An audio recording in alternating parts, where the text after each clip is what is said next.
The first thing they would remember wasn't the splash of wine. It was the sound of his mother laughing. A bright, approving laugh that carried across the grand solstice ballroom just seconds after her son emptied a crystal glass of Bordeaux over the head of one of the most powerful tech CEOs in the country.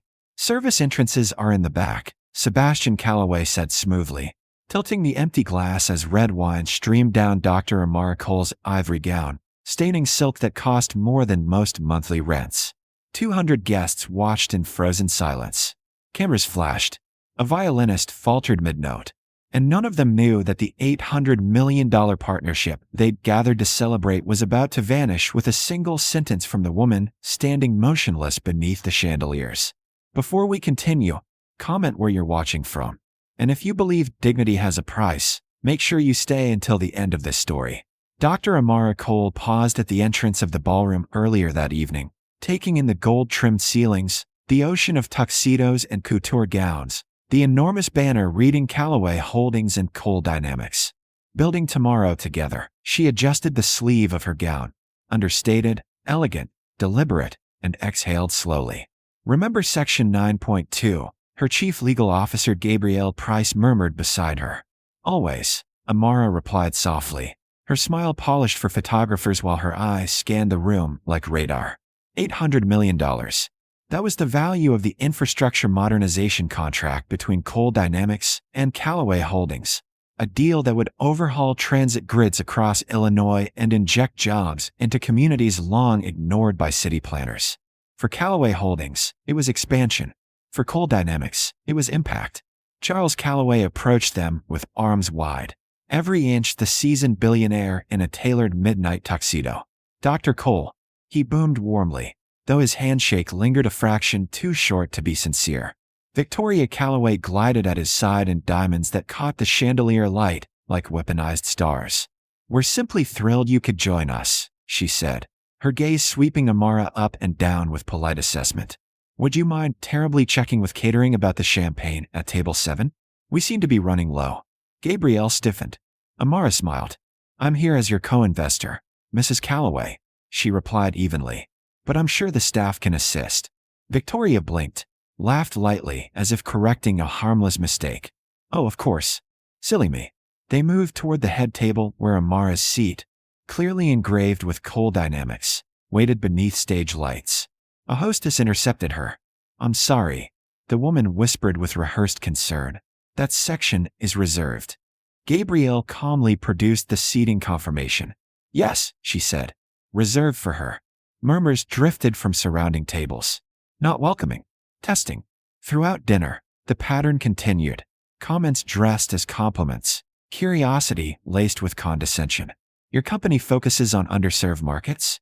"How philanthropic," one donor observed. "Profitable," Amara corrected gently.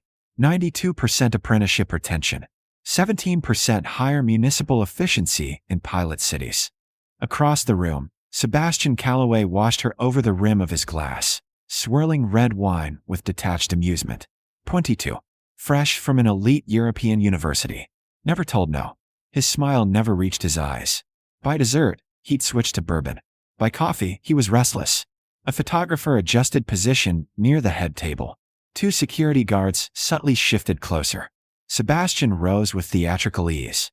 "Friends," he called out, raising his glass.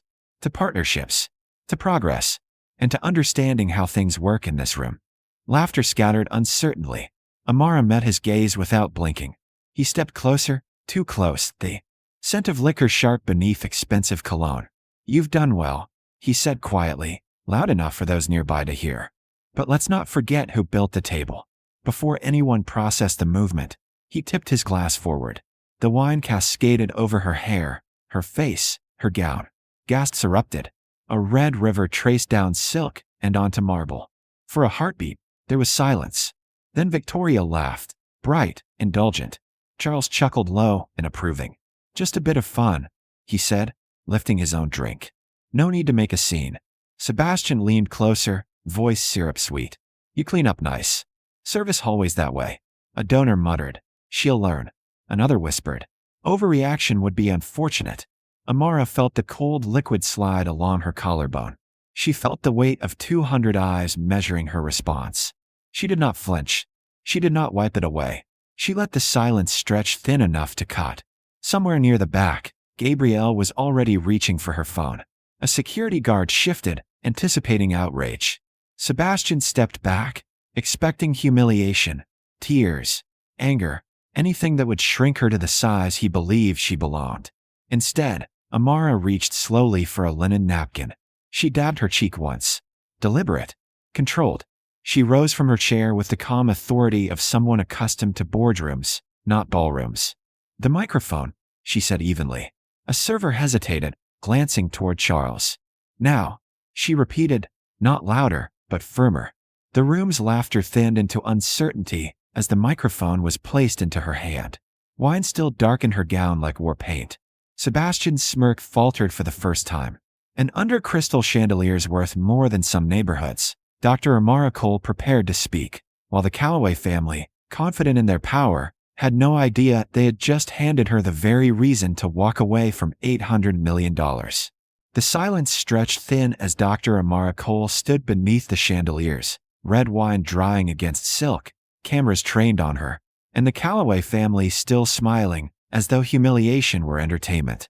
She lifted the microphone slowly, deliberately, the faint hum of the sound system filling the Grand Solstice Ballroom. "I'd like to thank the Calloways," she began, her voice calm enough to unsettle the room.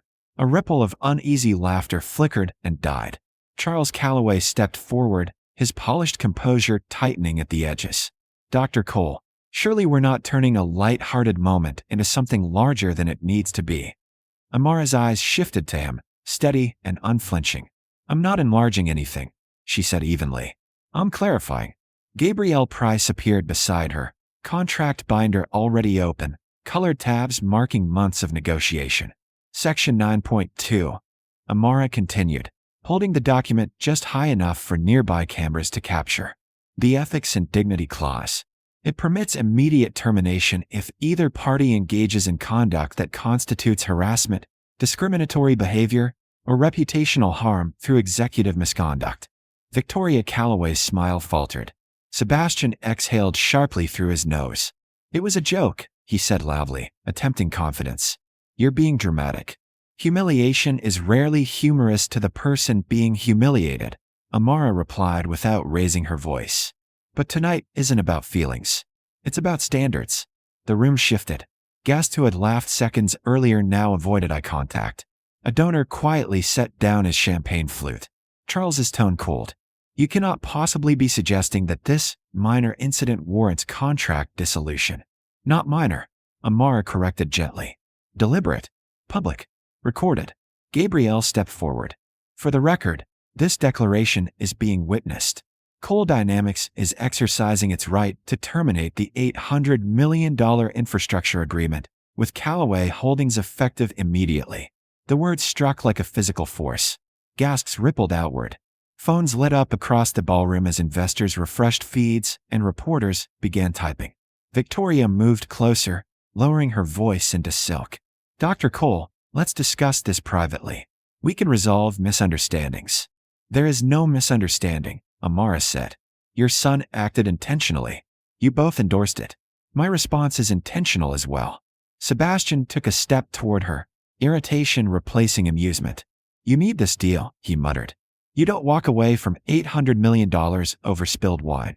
For the first time, she looked directly at him. "It wasn't the wine," she said quietly. "It was the message." Charles attempted to reclaim the microphone, but Amara angled it just enough that the motion became visible to cameras. The optics shifted in real time. "Think carefully," Charles warned, dropping the charm entirely. "There are continuity provisions tied to public instability. Canceling this publicly affects markets." "Integrity is not instability," Amara replied. "It's protection." Gabrielle closed the contract binder with a decisive snap. "Formal termination notices will be transmitted within the hour. Any retaliatory activation of secondary clauses will be challenged." That landed.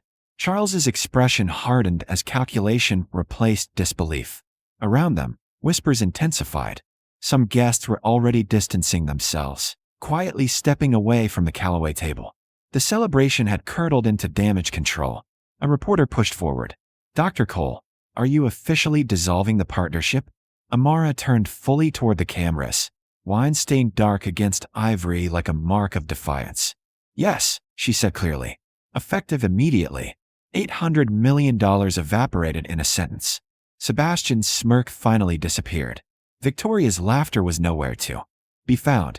Charles stood rigid, watching 2 years of strategy fracture under the weight of one public decision he hadn't predicted.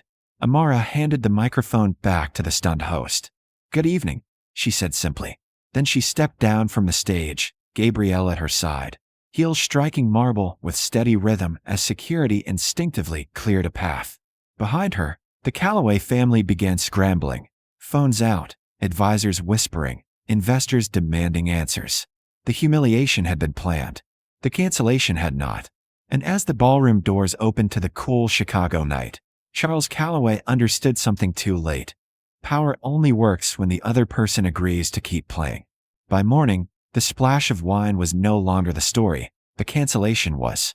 News outlets replayed the footage on loop. Sebastian Calloway's smirk, Victoria's laughter, the red stain spreading across ivory silk, and then Dr. Amara Cole's steady voice invoking Section 9.2. Headlines didn't ask if she had overreacted. They asked how Calloway Holdings had miscalculated so badly. Financial analysts dissected the contract on live television. Market commentators debated executive accountability. And investors, once dazzled by the Calloway name, began asking quieter, sharper questions about leadership judgment. Inside the glass tower headquarters of Calloway Holdings, the atmosphere had shifted from celebration to containment. Emergency board meetings stretched for hours. PR firms drafted statements that sounded increasingly hollow. A misunderstanding at a private event. One release attempted to frame it, until the board members were reminded that nothing about it had been private. The footage was clear. The laughter was audible. The optics were irreversible. Sebastian, who had always moved through life cushioned by consequence-free privilege, found the silence around him unfamiliar. Invitations paused. Calls went unanswered. The same donors who once praised his boldness now distanced themselves from his recklessness. Victoria's social circle thinned overnight. Charles Calloway, for the first time in decades, was no longer negotiating from a position of unquestioned strength. The board demanded accountability reviews. Stakeholders questioned succession plans. Reputation, they learned, was not a decorative asset. It was structural. Across the city, Cole Dynamics held its own meeting. Not celebratory. Strategic. Gabrielle projected updated forecasts onto the screen. There will be short-term volatility, she acknowledged. But we've already received 3 inquiries from alternative partners. Amara nodded once. She had anticipated turbulence. What she had not anticipated was the flood of quiet messages from young professionals, founders, and executives thanking her, not for canceling a deal, but for refusing to shrink in the face of public disrespect. Later that evening, standing alone in her office overlooking the skyline, Amara replayed the moment in her mind. Not the humiliation, but the choice.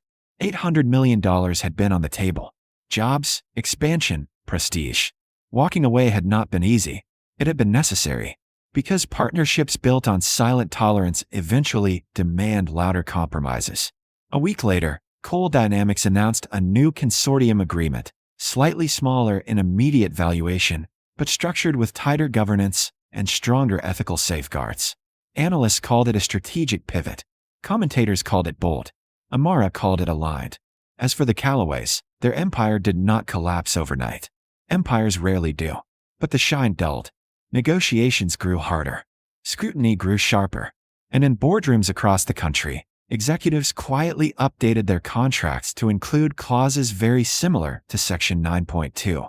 The night in the Grand Solstice Ballroom would be remembered for many things: arrogance, spectacle, consequence. But most of all, it would be remembered for a simple truth revealed under crystal chandeliers. Power isn't proven by who you can embarrass. It's proven by what you're willing to walk away from.